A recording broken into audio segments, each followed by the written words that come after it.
Hey there, welcome to our tutorial on how to invite friends by email to Threads on Android. If you're looking to connect with your friends on Threads who aren't already using the app, this tutorial is for you. In this video, we'll show you how to invite your friends by email to join you on Threads using just a few simple steps. Step 1. Log in to Threads. The first step is to open the Threads app on your Android phone and log in. If you're not already logged in, enter your username and password to access your account. Step 2. Access the settings next. Tap on your profile picture, which should be located at the bottom of the screen. This will open your profile page. From there, tap the two stacked lines in the upper right-hand corner to open the app's settings. Step 3. Follow and invite friends in the settings menu. Select the Follow and Invite Friends option.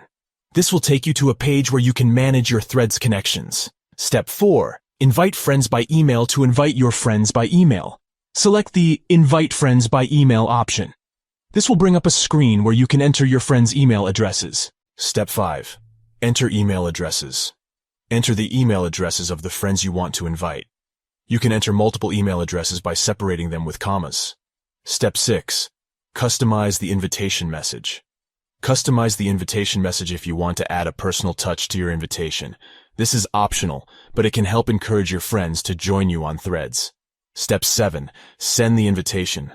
Once you've entered the email addresses and customized the invitation message, if desired, tap on the Send button at the bottom of the screen. This will send your invitation to your friends. Conclusion. And that's it.